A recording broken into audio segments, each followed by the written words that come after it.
भारत माता की। भाई ये बहादुरगढ़ की सरदारी की आवाज तो नहीं है। ठंड भी बहुत हो रही है। अगर जोरदार जयकारा लगेगा तो ठंड भी कम होगी। एक जोरदार जयकारे के साथ भारत माता के, भारत माता के, माता सावित्रीबाई फुले की, माता सावित्रीबाई फुले की बहुत ही सम्मान के योग। हरियाणा सरकार में मेरे सहयोगी मंत्री और लगातार 4 बार जो सांसद रहे,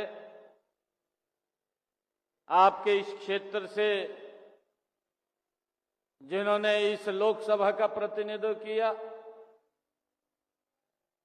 ऐसे हमारे लोकप्रिय मंत्री डॉक्टर अरविंद शर्मा जी,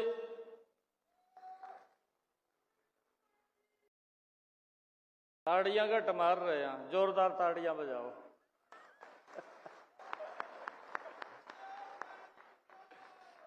मैं सोच रहा था, मैं ये सोच रहा था बैठे जब अरविंद जी खड़े हुए, मैं कहा एक अफवाह फैलाई थी जहां अरविंद जी को लेकर के, झूठी अफवाह, कहा इनने अपना बजट नहीं बांटा। मारे लोग बड़े बोले और इसको तो कहा भाई बजट नहीं बांटा पूरा। ऐसे व्यक्ति झूठ बोलकर इसी के ऊपर ही अपना काम पूरा करके कहा भाई अरविंद ने कहा अपना बजट नहीं बांटा। परंतु मैं आप लोगों का धन्यवाद करता हूं, हरियाणा प्रदेश के लोगों का धन्यवाद करता हूं कि उसका जवाब विधानसभा में देने का काम हरियाणा के लोगों ने किया है। हमारे बीच में भारतीय जनता पार्टी के राष्ट्रीय सचिव, भारतीय जनता पार्टी के वरिष्ठ नेता, पूर्व में अध्यक्ष रहे ओम प्रकाश धनखड़ जी, राज्यसभा के हमारे सांसद रामचंद्र जांगड़ा जी, हमारे इस क्षेत्र के लोकप्रिय विधायक राजेश जून जी। मुझे खुशी है क्योंकि राजेश जून जी और दिनेश कौशिक जी, भाई 2 आदमी आपके पास हैं। मैंने फोन कराया,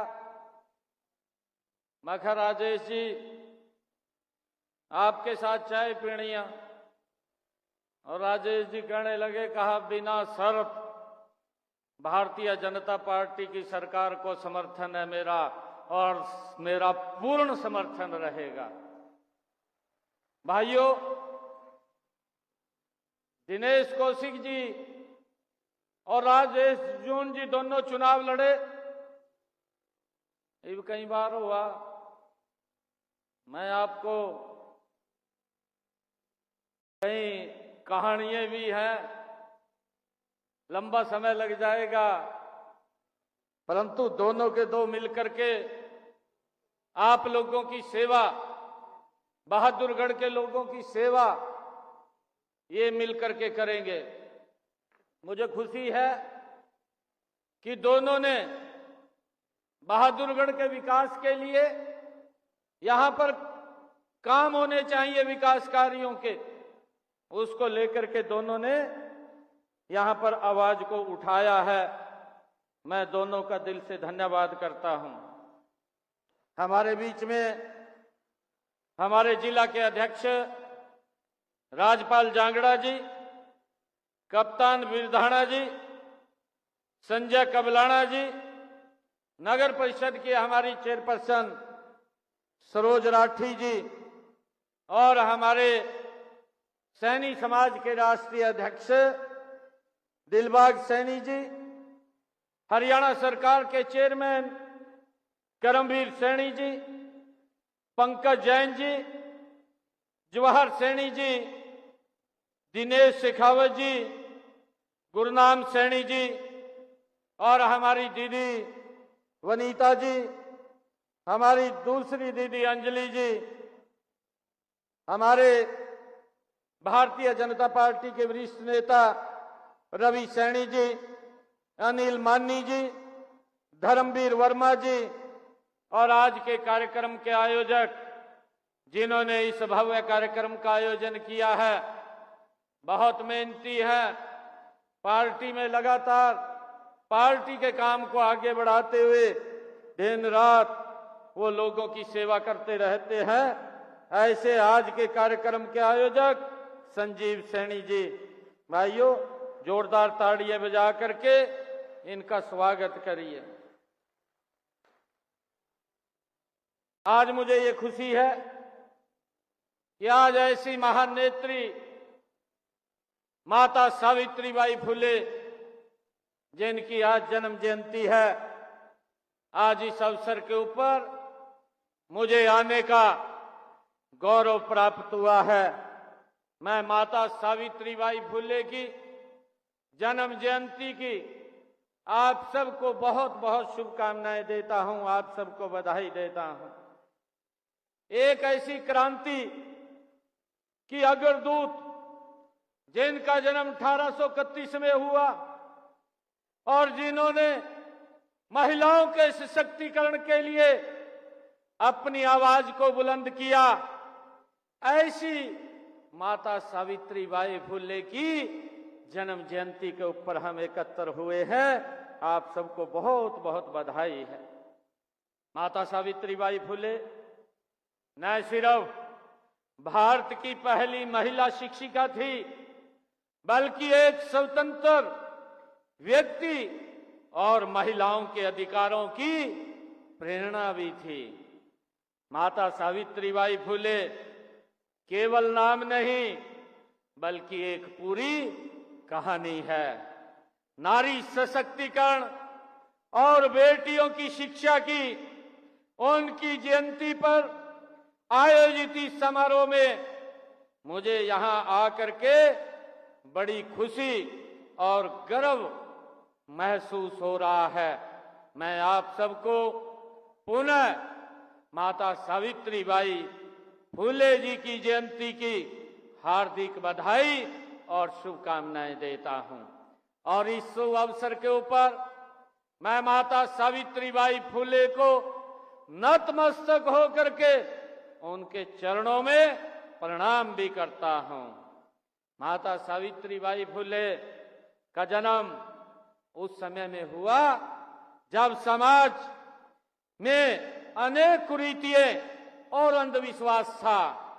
जाति व लिंग के आधार पर लोगों से भेदभाव किया जाता था, छुआछूत थी, महिलाओं की स्थिति उस समय में दयनीय थी, उनको पढ़ने का भी अधिकार नहीं था।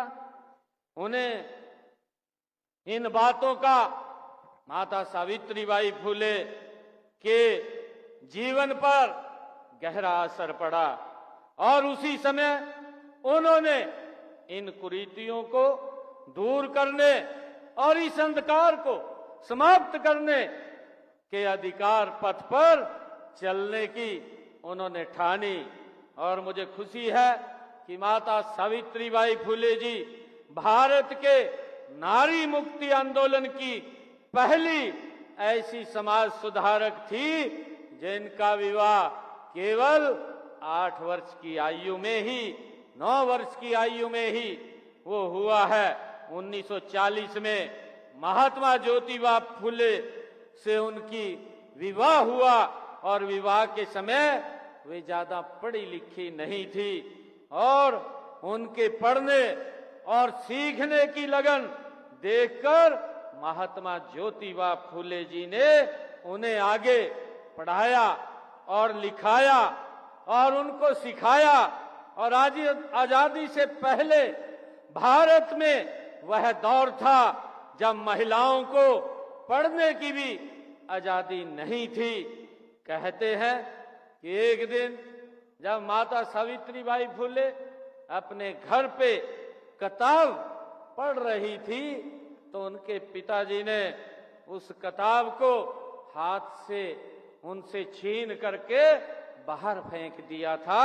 और उसी समय माता सावित्रीबाई फुले ने ये प्रण लिया था कि मैं तो स्वयं पढ़ूंगी, परंतु महिलाओं के बेटियों को शिक्षित करने के लिए भी मैं काम करूंगी।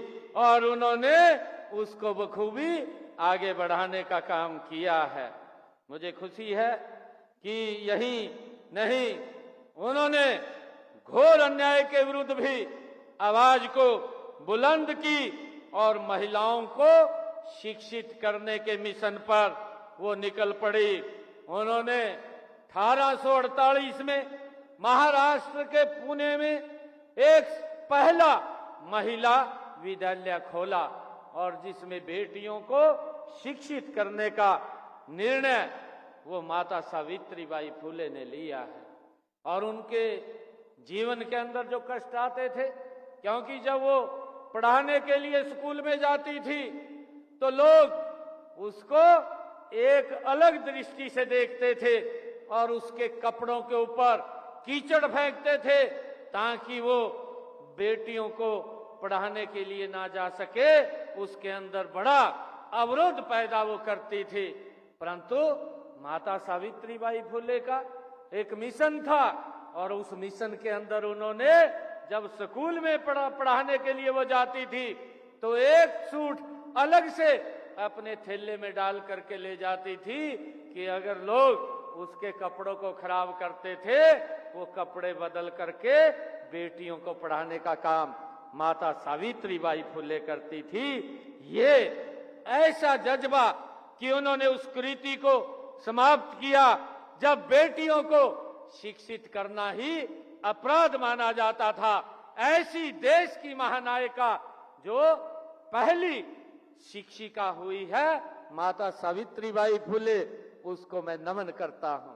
और मुझे खुशी है देश के यशस्वी प्रधानमंत्री आदरणीय नरेंद्र मोदी जी ने भी अपनी मन की बात में जो 108वां एपिसोड था माता सावित्रीबाई फुले का जिक्र करते हुए आदरणीय प्रधानमंत्री नरेंद्र मोदी जी ने कहा, उन्होंने अपने शब्दों के अंदर कहा था कि उनका नाम आते ही सबसे पहले शिक्षा और समाज सुधार के क्षेत्र में उनका योगदान हमारे सामने आता है। वे हमेशा महिलाओं और वंचितों की शिक्षा के लिए जोरदार तरीके से आवाज उठाती रही हैं। वे अपने समय से बहुत आगे थी और गलत प्रथाओं के विरोध में हमेशा मुखर रही हैं। शिक्षा से समाज के सशक्तिकरण पर उनका गहरा विश्वास था, ये आदरणीय प्रधानमंत्री जी ने कहा है। मुझे खुशी है कि माता सावित्रीबाई फुले ने अपने जीवन को एक मिशन की तरह जिया। उन्होंने अपने जीवन का उद्देश्य ही विधवा विवाह करवाना, छुआछूत मिटाना, महिलाओं की मुक्ति और महिलाओं को शिक्षित करना ही उनके जीवन का ध्येय था। देश में विधवाओं की दुर्दशा को देखते हुए उन्होंने 1854 में विधवाओं के लिए एक आश्रम खोला। यही नहीं, उन्होंने विधवाओं को पुनर्विवाह के लिए भी प्रेरित किया। उस कुरीति को भी समाप्त करने का काम ये माता सावित्रीबाई फुले ने किया है। उनका पूरा का पूरा जीवन समाज के फैली हुई जो कुरीतियां थी उनको समाप्त करने के लिए ऐसी महापुरुष, महानेत्री, महानायिका उनका पूरा का पूरा जीवन रहा है। मुझे खुशी है कि 1890 में जब महात्मा ज्योतिबा फुले का निधन हो गया था तो माता सावित्रीबाई फुले ने वो सामाजिक रूढ़ियों को तोड़ते हुए उनको अग्नि देने का काम भी वो माता सावित्रीबाई फुले ने ही किया था। और मुझे ये भी बताते हुए कि 1897 में महाराष्ट्र में जो प्लेग की बीमारी फैलने पर उन्होंने जो पीड़ित थे ऐसे लोगों की मदद करने के लिए वो आगे निकल करके आई और उस प्लेग की बीमारी में वो स्वयं भी उससे ग्रसित हो गई और 10 मार्च 1897 को इसी बीमारी के चलते ही उनका निधन हुआ था। मैं आज आप लोगों को समाज सेवा की राह पर चलते हुए ही उन्होंने अपने जीवन की आहुति भी समाज और देश के नाम दे दी थी। मानवता की सेवा में समर्पित उनका जीवन आज भी हम सभी को प्रेरित करता है, उनसे हमें प्रेरणा मिलती है। और मुझे ये खुशी है कि उन्होंने महिलाओं के लिए, बेटियों के लिए जो काम किया है, माता सावित्रीबाई फुले जी के जीवन से ही प्रेरणा लेकर के ये हमारी सरकार निरंतर काम कर रही है। मुझे खुशी है, जिसका जिक्र अभी किया भी गया, आदरणीय प्रधानमंत्री जी ने हमारे हरियाणा की भूमि को चुना था। ये 2015, ये फरवरी 2015 की बात, आदरणीय प्रधानमंत्री जी हमारे पानीपत की ऐतिहासिक भूमि के ऊपर आए थे और उन्होंने आकर के यहाँ पर बेटी बचाओ बेटी पढ़ाओ का नारा दिया था, क्योंकि हमारे हरियाणा के अंदर बहुत ज्यादा अंतर बेटा और बेटी के अंदर था। उस अंतर को समाप्त करने के लिए आदरणीय प्रधानमंत्री जी ने इसी हरियाणा की ऐतिहासिक भूमि पानीपत से ये देश के लिए आह्वान किया था और मुझे खुशी है कि उस आह्वान को देश के लोगों ने स्वीकार किया और बेटियों को सम्मान देते हुए उनको आगे बढ़ाने का काम किया है। हमें खुशी है कि आज आदरणीय प्रधानमंत्री जी ने जब उस कृति को समाप्त करने के लिए यहाँ से आवाज उठाई तो हमारी सरकार ने भी मजबूती से और कुछ एनजीओज ने मिलकर के उसके ऊपर काम किया और वो कृति लगातार समाप्त होती हुई जा रही है। भाइयों, मुझे ये भी खुशी है कि आज हम आदरणीय प्रधानमंत्री जी के उस वाक्य को और मजबूती से और कड़ाई से इसको लागू करेंगे। एक भी बेटी को गर्भ में नहीं मारने देंगे, ये सुनिश्चित ये हमारी सरकार करेगी। आदरणीय प्रधानमंत्री जी के उस मिशन को हम आगे बढ़ाने का काम कर रहे हैं और गति से उसमें लगे हुए हैं। आदरणीय प्रधानमंत्री जी ने एक आह्वान किया कि बेटियां ये निर्भर नहीं है, ये माँ बाप के ऊपर निर्भर नहीं है, ये आत्मनिर्भर है और हमारी सरकार उनको आत्मनिर्भर बनाने का ये डबल इंजन की सरकार लगातार काम कर रही है। मुझे ये खुशी है बताते हुए कि हमने माता सावित्रीबाई फुले के उस सपने को पूरा करते हुए हमारी ये डबल इंजन की सरकार आगे बढ़ रही है। हमने आदरणीय प्रधानमंत्री जी ने महिलाओं को एक स्किल दिया, ड्रोन दीदी बनाया और मुझे ये खुशी है कि हमने हरियाणा प्रदेश के अंदर एक टारगेट लिया कि हम 5,000 महिलाओं को हम ड्रोन दीदी बनाएंगे और उनको 8 लाख रुपए का ड्रोन भी मुफ्त में देने का काम ये हमारी सरकार करेगी। अब तक हमने 100 महिलाओं को ड्रोन दीदी बनाया है और उनको 8-8 लाख रुपए का हमने फ्री में मुफ्त में ड्रोन देने का काम किया है ताकि हमारी बेटियां आत्मनिर्भर बन सके, वो अपना काम कर सके।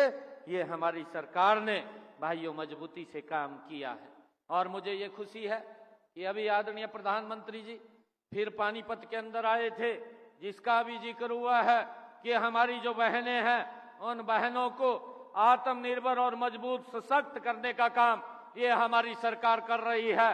हमने आदरणीय प्रधानमंत्री जी ने पूरे देश के लिए बीमा सखी योजना वो पानीपत की ऐतिहासिक भूमि से उसको लॉन्च किया है और इसका लाभ हमारी बहनों को, बेटियों को मिलेगा ताकि वो बीमा कर सके। उनको कमीशन तो मिलेगा परंतु उनको पहले साल 7,000 रुपया, दूसरे वर्ष उनको 6,000 रुपया और तीसरे वर्ष 5,000 रुपया और लगातार हर वर्ष 2,100 रुपया उन बहनों को देने का काम ये हमारी सरकार करेगी। भाइयों, उसको लेकर के हमने एक बड़ी योजना उसके अंदर बनाई है। मुझे ये भी खुशी है आप लोगों को बताते हुए कि हमारी बेटियों की शिक्षा अच्छी हो, उसको लेकर के हमने पिछले दिनों प्रदेश के हमारे पूर्व मुख्यमंत्री आदरणीय मनोहर लाल जी ने एक रोड मैप हरियाणा प्रदेश का बनाया कि हर 20 किलोमीटर के ऊपर एक सरकारी कॉलेज बनेगा। मुझे खुशी है आप लोगों के बीच में बताते हुए, पिछले 10 वर्षों के अंदर हमारी सरकार ने 79 महाविद्यालय खोलने का काम हरियाणा प्रदेश के अंदर किया, जिसमें 33 महाविद्यालय सिर्फ बेटियों के लिए खोले गए ताकि उनको दूर ना जाना पड़े, उनके नजदीक में ही उनको अच्छी शिक्षा मिले। ये हमारी सरकार ने मजबूती से काम किया है।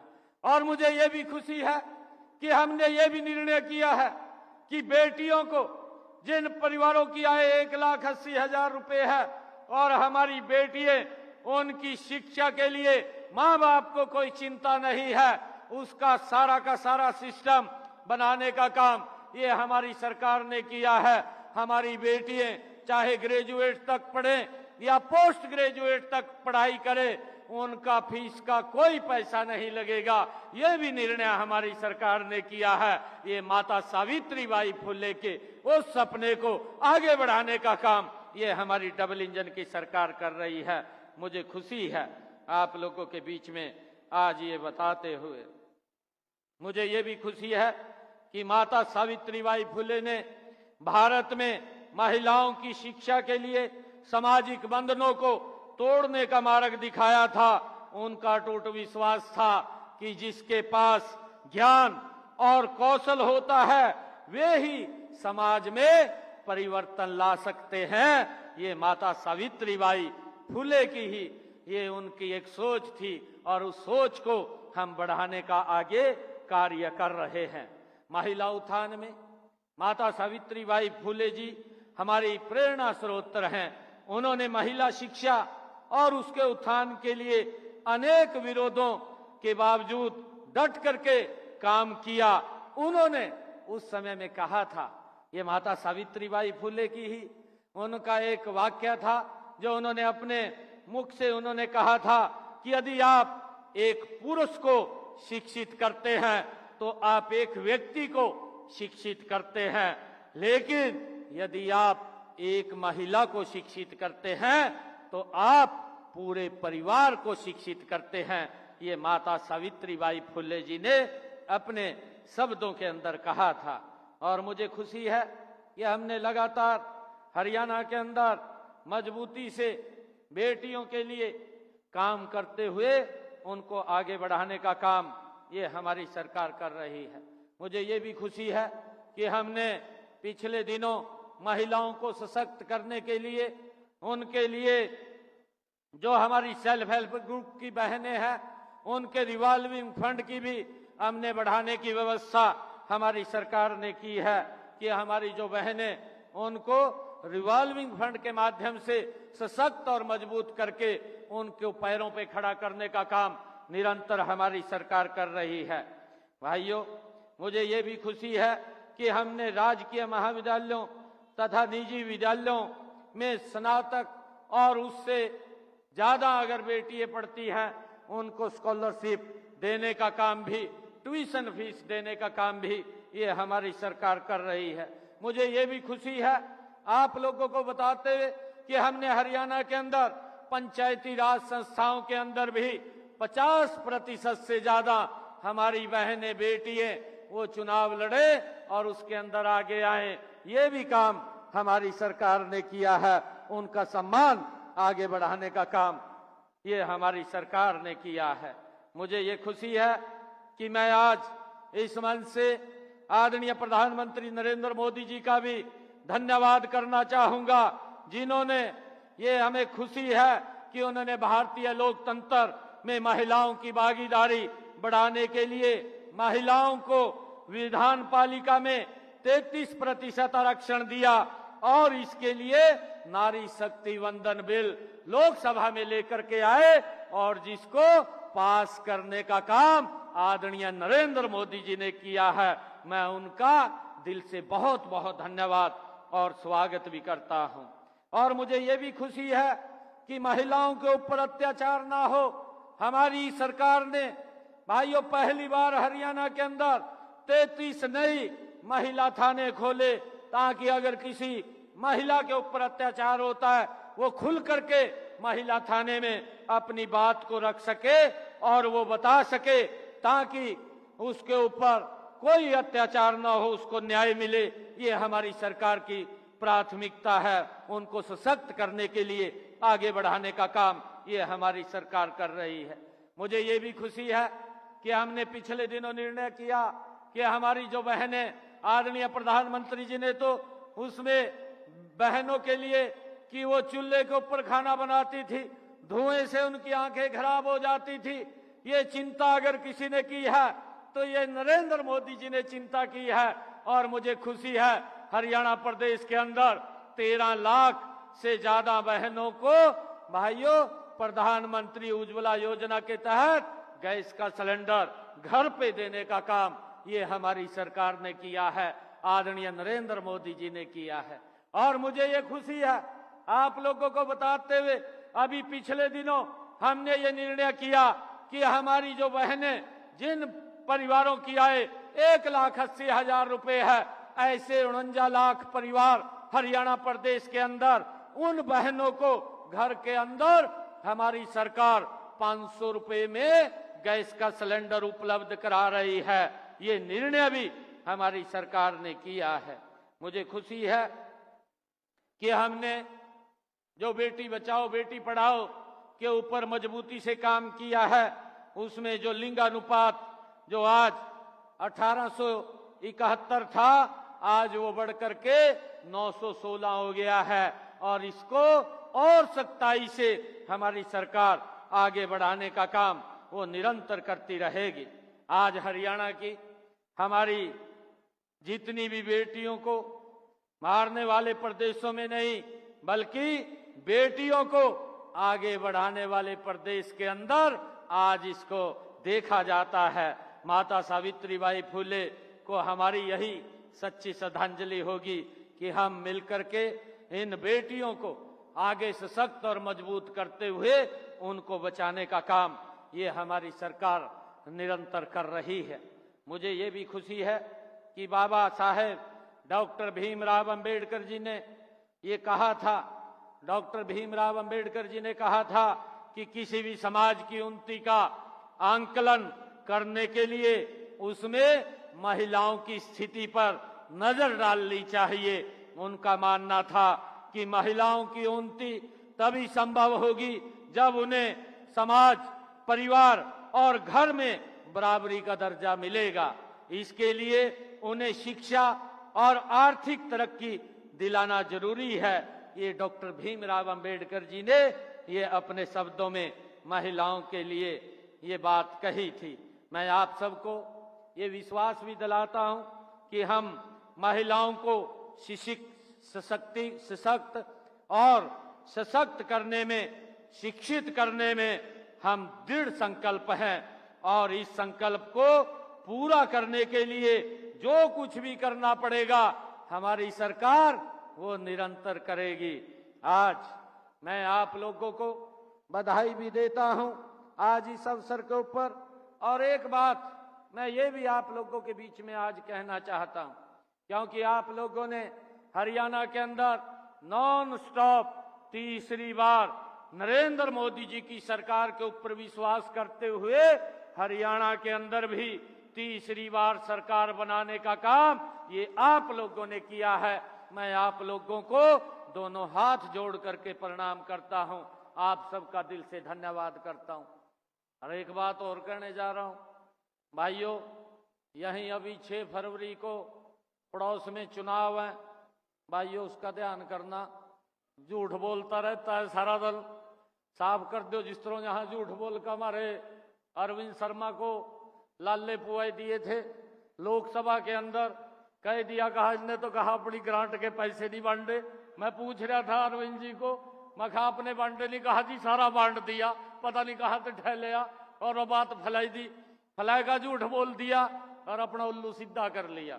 मेरा आप लोगों से आग्रह है, बहादुरगढ़ की सरदारी से जितनी भी यहाँ सरदारी बैठी है और जो यहाँ आए नहीं है, जो हमारी आवाज को सुन रहे हैं, भाई आपके लाग पास जितनी भी विधानसभाएं यहाँ बहादुरगढ़ के लाग लगती हैं, उन सब के घरों में जा करके आप उनको बताइए कि हमारी हरियाणा की सरकार आम लोगों के हित में मजबूती से काम कर रही है। आप नरेंद्र मोदी जी के नेतृत्व में यहां पर दिल्ली में सरकार बनाइए, वो सारी की सारी लोगों तक सुविधाएं पहुंचाने का काम ये हमारी सरकार का होगा। भाइयों, हमने अभी आदरणीय प्रधानमंत्री जी ने बिजली मुफ्त योजना, प्रधानमंत्री मुफ्त बिजली योजना का शुभारंभ किया है। 1,10,000 रुपए उसके ऊपर खर्चा आता है और ये निर्णय हमने किया है, उस सिस्टम को सुधार रहे हैं। मैं अभी उसको रिव्यू कर रहा था। जब से मैंने इस योजना को, प्रधानमंत्री जी ने इस योजना को लॉन्च किया, हमने हरियाणा के अंदर इसको लागू कर दिया। लगभग 12,000 के करीब में घरों की छतों के ऊपर ये सोलर पैनल लग गए हैं। 1,10,000 का लगता है, 80,000 रुपए केंद्र सरकार देती है, बाकी का पैसा हरियाणा सरकार देती है। और छत के ऊपर 2 किलोवाट का सोलर पैनल लगता है, कोई पैसा खर्च नहीं होता है और बिल 0 आता है, कोई बिजली का बिल नहीं आता। इस सिस्टम को सुधारने का काम ये हमारी सरकार ने किया है। भाइयों, इसके बारे में भी बताना चाहिए कि हमारी सरकार ये काम कर रही है। वहां तो बातें ज्यादा होती हैं, काम कम होता है। भाइयों, अभी पिछले दिनों जब वो शुरू में आया था, कहने लगा था कि मैं यमुना को साफ करूंगा। आपके सामने है, 10 साल से भी ज्यादा का समय उसको हो गया। आज तक यमुना की स्थिति वैसी की वैसी है जैसी स्थिति भाइयों 10 साल पहले थी। खाली बात होती है, काम नहीं होते हैं। भाइयों, इन बातों से हमने बचना भी है।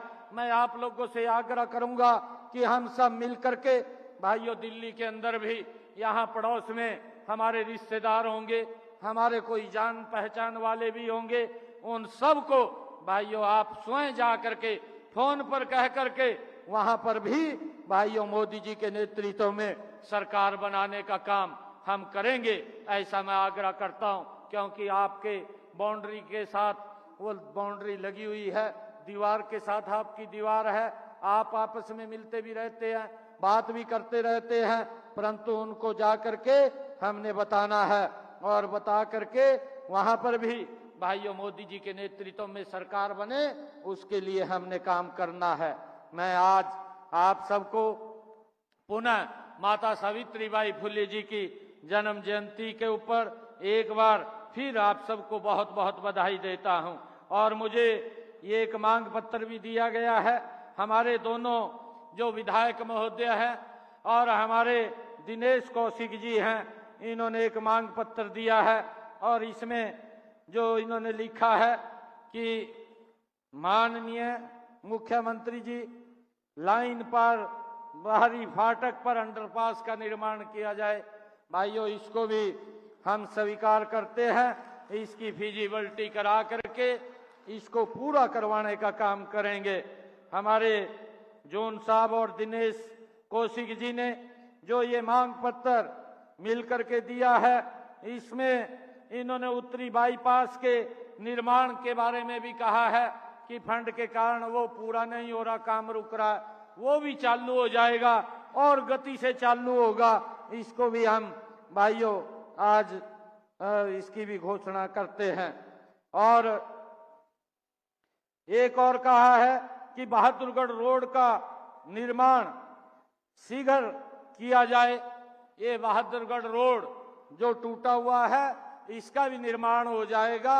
इसको भी मैं आज ये बोल करके जाता हूं। इसकी पूरी फिजिबिलिटी चेक करा लेंगे और चेक करा करके इसको पूरा करने का काम ये हमारी सरकार करेगी।